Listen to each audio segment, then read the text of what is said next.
Good morning. Shri Nandishwar विद्यालय द्वारा संचालित ऑनलाइन क्लासेस में आपका स्वागत है। आज हम कक्षा 10th का विषय विज्ञान अध्याय 12 विद्युत पढ़ रहे हैं। तो हमने आप लोगों के लिए बता दिया था कि आप थोड़ा अध्ययन कर लें कि विद्युत परिपथ जो आरेख है उनके प्रतीकों को किस प्रकार दर्शाया जाता है, किस प्रकार आप बनाए जाते हैं। तो आपको उनके अध्ययन के बाद आपके पेज नंबर 226 पे क्वेश्चन दिया है कि ओम का नियम क्या है। तो ओम का नियम क्या है, किसे कहते हैं। तो देखिए, जो किसी भी चालक, जी मान लीजिए आपका एक चालक तार है, तो हम चालक तार में सबसे पहले पढ़ चुके थे कि ये चालक तार हो गया। तो इस बिंदु को इस बिंदु को क्या बोलते हैं, विभव। इस बिंदु को भी क्या बोलेंगे अपन, मान लीजिए कि विभव है। तो ये क्या हो गया, दो विभवों का अंतर यानी कि विभवांतर। तो इसी के आधार पर अपन डेफिनेशन दे सकते हैं कि किसी भी चालक तार है तो किसी चालक का विभवांतर, इसमें बहने वाली जो विद्युत धारा है, इसमें बहने वाली विद्युत धारा के समानुपाती होता है या अनुक्रमानुपाती होता है, क्योंकि समानुपाती और अनुक्रमानुपाती एक दूसरे के पर्यायवाची हैं। तो किसी चालक का विभवांतर इसमें बहने वाली विद्युत धारा के समानुपाती होता है। अगर आपको सिद्ध करना है तो अपन बोल सकते हैं कि यदि ऐसे लिखते जाएंगे और बोलते जाएंगे कि यदि किसी चालक का विभवांतर V हो तथा उसमें बहने वाली विद्युत धारा I हो, तो ओम के नियम के अनुसार लिख सकते हैं V अनुक्रमानुपाती I। तो V बराबर, जब अनुक्रमानुपाती का चिन्ह हटेगा तो एक स्थान पर आता है जिसको R बोलते हैं, तो ये हो जाएगा RI। तो R बराबर क्या हो जाएगा, V अपॉन I। यही आपका ओम का नियम है, जहां R एक नियतांक है, जो प्रतिरोध का नियतांक है। अपन बोल सकते हैं कि R एक प्रतिरोध है। तो आपका ओम का नियम हुआ, यदि किसी चालक का विभवांतर उसमें बहने वाली विद्युत धारा के समानुपाती होता है, किसी चालक का विभवांतर उसमें बहने वाली विद्युत धारा के समानुपाती होता है। यदि किसी चालक का विभवांतर V हो तथा उसमें बहने वाली विद्युत धारा I हो, तो V अनुपाती I, तो V बराबर RI। तो R बराबर V अपॉन I। R प्रतिरोध की इकाई, V वोल्टमीटर, I एम्पियर। तो अपन बोल सकते हैं कि V ampere volt upon ampere प्रतिरोध बराबर। तो अपन सबसे पहले जब बात प्रतिरोध की आई तो अपन सबसे पहले प्रतिरोध कहते किसे हैं ये समझते हैं कि प्रतिरोध है क्या। तो 2 नंबर का एक क्वेश्चन भी है ऐसा कि प्रतिरोध किसे कहते हैं। तो देखिए, ये आपका मान लीजिए कि आपका एक तार डला हुआ है लाइट का। इस तार में आपने यहाँ पर कोई चोरी से कोई हुक बिधा के रखा है और बगल में ऐसे बहुत सारे हुक लगे हुए हैं और आगे तक लाइट गई है। तो जब देखेंगे आप कि आप जैसे आपने तार को, अपने हुक को हिला दिया तो यहाँ पर स्पार्किंग होगी। जब यहाँ स्पार्किंग होगी तो इसके पहले जहाँ से आ रही है लाइट वहाँ पर दिक्कत नहीं है। इस तरफ अगर जिस तरफ लाइट जा रही है तो यहाँ बगल वालों की लाइट जो होगी ना, अगर बल्ब में ऐसी घटना देखने को मिल सकती है तो lip lip lip lip type में होती है, चालू बंद ऐसी होगी, हिलती है लाइट। तो ये क्या होती है, बाधा या रुकावट। अब ये बाधा या रुकावट जिसके कारण बगल वाले को मालूम चल जाएगा कि लाइट आ रही जा रही, मतलब या हिल रही है क्यों, या वोल्टेज कम ज़्यादा हो रहा क्यों हो रहा। तो इसके आधार पर अपन बोल सकते हैं कि बाधा या रुकावट होती है। तो अपन बोलते हैं कि प्रतिरोध किसे कहते हैं, किसी चालक के द्वारा, किसी चालक तार के द्वारा विद्युत धारा के मार्ग में, चालक के ही द्वारा हो रही है, किसके मार्ग में, विद्युत धारा के मार्ग में। तो किसी चालक द्वारा विद्युत धारा के मार्ग में बाधा या रुकावट को अपन क्या कहते हैं, प्रतिरोध कहते हैं। प्रतिरोध किसे कहते हैं कि विद्युत धारा के मार्ग में चालक के ही द्वारा प्रस्तुत की गई बाधा या रुकावट को हम प्रतिरोध कहते हैं। तो आपका ये प्रतिरोध खत्म होगा। तो प्रतिरोध को बना के द्वारा प्रदर्शित करते हैं। अब बात करते हैं थोड़ी विशिष्ट प्रतिरोध की। कभी कभी विशिष्ट प्रतिरोध पूछ लिया तो कि विशिष्ट प्रतिरोध किसे कहते हैं। तो देखो, 1 मीटर लंबे तथा 1 वर्ग मीटर अनुप्रस्थ काट वाले चालक तार की लंबाई, ठीक है ना, या चालक तार के द्वारा, लंबाई नहीं बोलेंगे लेकिन चालक तार के द्वारा प्रस्तुत बाधा या रुकावट को क्या कहते हैं, विशिष्ट प्रतिरोध कहते हैं। मतलब 1 मीटर लंबे तथा 1 वर्ग मीटर अनुप्रस्थ काट वाले चालक तार का प्रतिरोध उस पदार्थ का, उस चालक पदार्थ का क्या कहलाता है, विशिष्ट प्रतिरोध, या इसको अपन बोलते हैं विशिष्ट प्रतिरोधकता कहते हैं। तो विशिष्ट प्रतिरोध या विशिष्ट प्रतिरोधकता किसे कहते हैं पता चलेगा। अब अपन बात करते हैं कि किसी चालक तार का जो प्रतिरोध है वो किन किन कारकों पर निर्भर करता है। तो किसी चालक का प्रतिरोध निम्नलिखित कारकों पर निर्भर करता है। तो सबसे पहले अपन बात करते हैं लंबाई पर। किसी चालक का प्रतिरोध किन कारकों पर निर्भर करता है, लंबाई पर। तो देखिए प्रतिरोध आप पढ़ चुके हैं कि प्रतिरोध किसे कह रहे हैं, बाधा या रुकावट को। तो देखिए अगर यहाँ बाधा उत्पन्न हो गई तो यहाँ जितनी दूर तक या स्पार्किंग हो रही है तो सभी के लिए डिस्टर्ब करेगी। तो जितना लंबा तार होगा उतनी ही ज़्यादा बाधा या रुकावट होगी।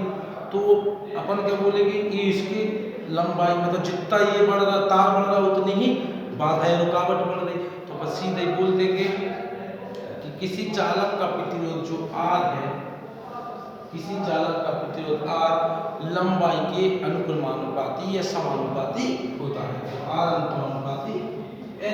तो सबसे पहले बोल दिया लंबाई पर आपको लिखना भी है, किसी चालक का प्रतिरोध जो R है वो लंबाई के अनुक्रमानुपाती होता है, अर्थात R अनुक्रमानुपाती L।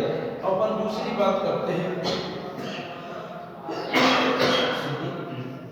अनुप्रस्थ काट के क्षेत्रफल पर, अनुप्रस्थ काट के क्षेत्रफल पर जो अनुप्रस्थ चालक का अनुप्रस्थ काट है ना, यानी कि क्षेत्रफल की बात कर रहे हैं, अनुप्रस्थ काट की क्षेत्रफल पर। तो देखिए जितना लंबा तार है वो उतना प्रतिरोध उसके समानुपाती हो रहा। तो अगर जितना अनुप्रस्थ काट यानी कि क्षेत्रफल मतलब जितना छोटा है वो मोटा है तो उसका प्रतिरोध उतना ही मतलब कम होगा। तो ये क्या हो जाएगा, कम हो जाएगा, यानी कि उल्टा हो जाएगा, व्युत्क्रमानुपाती। तो अपन बोलते हैं कि चालक तार का प्रतिरोध जो R है अनुप्रस्थ काट यानी कि क्षेत्रफल के व्युत्क्रमानुपाती होता है। तो अपन बोलेंगे R अनुक्रमानुपाती 1/1। किसी चालक तार का प्रतिरोध R जो है अनुप्रस्थ काट के क्षेत्रफल के व्युत्क्रमानुपाती होता है। फिर इसके बाद अपन बात करते हैं लंबाई हो गई आपके, अनुप्रस्थ काट का क्षेत्रफल हो गया, चालक के ताप पर। हम जानते हैं कि यदि किसी चालक का ताप बढ़ा दिया जाए तो ताप बढ़ाने से प्रतिरोध भी बढ़ जाता है, इनकी बाधा या रुकावट बढ़ जाती है। चालक का ताप बढ़ाने से प्रतिरोध भी बढ़ जाता है, ताप कम कर देंगे तो प्रतिरोध घट जाता है। तो अपन अगर अपन बोल सकते हैं ताप पर, तीसरा पॉइंट ये ताप पर। तो ताप आपको याद रखना है कि किसी चालक तार का जो प्रतिरोध है वो ताप बढ़ाने से बढ़ जाता है और ताप कम करने से प्रतिरोध घट जाता है। अपन बात करते हैं उसकी प्रकृति पर, चालक तार की जो प्रकृति है वो कैसी होगी। देखिए तो जो चालक तार है वो चालक तार का जो प्रतिरोध है उसकी पदार्थ की प्रकृति पर निर्भर करती है। अपन बात करें कि चालक तार के जो प्रतिरोध प्रकृति पर प्रतिरोध की बात कर रहे हैं तो हम बात करते हैं जो तार जितना पतला होगा उसका प्रतिरोध उतना ही अधिक होगा, जो तार जितना मोटा होगा उसका प्रतिरोध उतना ही कम होगा।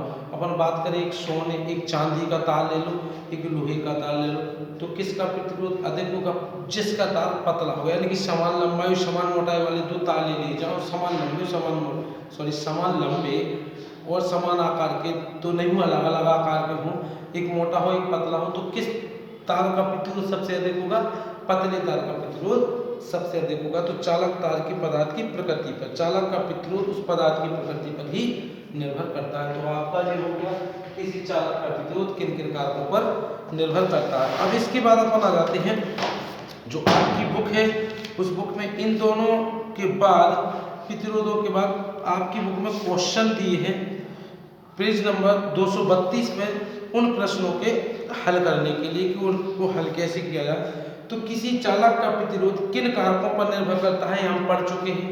अब यहाँ लंबाई पर, अनुप्रस्थ काट यानी कि क्षेत्रफल पर, ताप पर और तथा चालक की प्रकृति पर, ये चार हो गए। अब इसके बाद अपन बात करते हैं, इन्हें लिखा है कि समान पदार्थ के दो तार, दोनों ही समान पदार्थ के तार हैं, यदि एक पतला हो दूसरा मोटा हो तो इनमें से किसमें विद्युत धारा आसानी से प्रभावित होगी जबकि उन्हें समान विद्युत स्रोत से संयोजित किया जाए, और क्यों? तो देखिए, जब हम जानते हैं कि अगर किसी भी तार में, अभी हाल बोला था कि अगर कोई तार, दोनों ही एक ही किसके बने हैं, एक ही पदार्थ के हैं, और एक तार कैसा है, पतला, और एक कैसा है, मोटा है, तो आप जानते हैं कि मोटे तार में का जो प्रतिरोध होगा वो हालांकि कैसा होगा, उसका विद्युत का प्रतिरोध कम होगा। कैसा होगा? मोटे तार में से होकर, क्योंकि इसका विद्युत प्रतिरोध कैसा मानेंगे अपन, कम मानेंगे। तो समान पदार्थ के दो तारों में से कौन से तार में से मतलब विद्युत धारा आसानी से प्रवाहित होगी? मोटे तार में से। अगर मोटे तार में से क्यों होगी? क्योंकि इसका प्रतिरोध कम है। जो पतला तार होता है उसका प्रतिरोध ज्यादा अधिक होता है, तो बाधा रुकावट ज्यादा उत्पन्न करेगा, तो पतले तार में से विद्युत धारा कम प्रवाहित होती है। अगला क्वेश्चन आपका लिखा है कि मान लीजिए किसी विद्युत अवयव के दोनों सिरों के बीच विभवांतर उसके पूर्व के विभवांतर की तुलना में घटाकर आधा कर देने से उसका प्रतिरोध नियत रहता है, तब उस अवयव से प्रवाहित होने वाली विद्युत धारा में क्या परिवर्तन होगा? तो हम सीधी सी बात मानते हैं कि विद्युत धारा का मान भी आधा ही हो जाएगा, क्योंकि प्रतिरोध आधा हो गया तो विद्युत धारा का मान भी आधा ही हो जाएगा।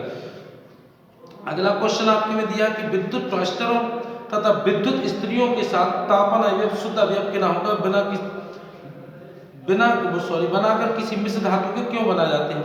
क्योंकि अगर हम मिश्र धातु करते तो अपन ने पहले बोल दिया कि बाधाएं रुकावट ज्यादा होगी। क्या होगी? बाधाएं रुकावट ज्यादा होगी।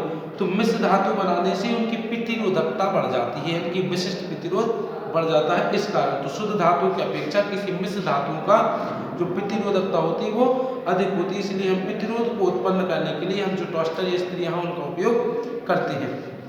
अब इसके बाद आ जाते हैं अपन कि एक क्वेश्चन और लिखा है कि निम्नलिखित में से उत्तर में पाठ्य पुस्तक की जो तालिका दी गई है उन आंकड़ों के आधार पर जो आयरन है वो तथा मरकरी में से कौन सा अच्छा विद्युत चालक होगा? तो हम जानते हैं कि अच्छा विद्युत का सुचालक Fe होगा। और दूसरा दिया कौन सा पदार्थ सर्वश्रेष्ठ चालक है?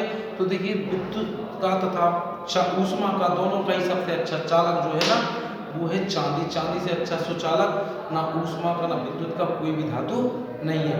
इस प्रकार आपके पेज नंबर 222 के 32 के जो क्वेश्चन आंसर थे वो यहाँ तक की बातें समाप्त हुई। अगर इसी में किसी बात की समस्या हो तो विद्यालय में आकर के संबंधित टीचर से संपर्क कर सकते हैं।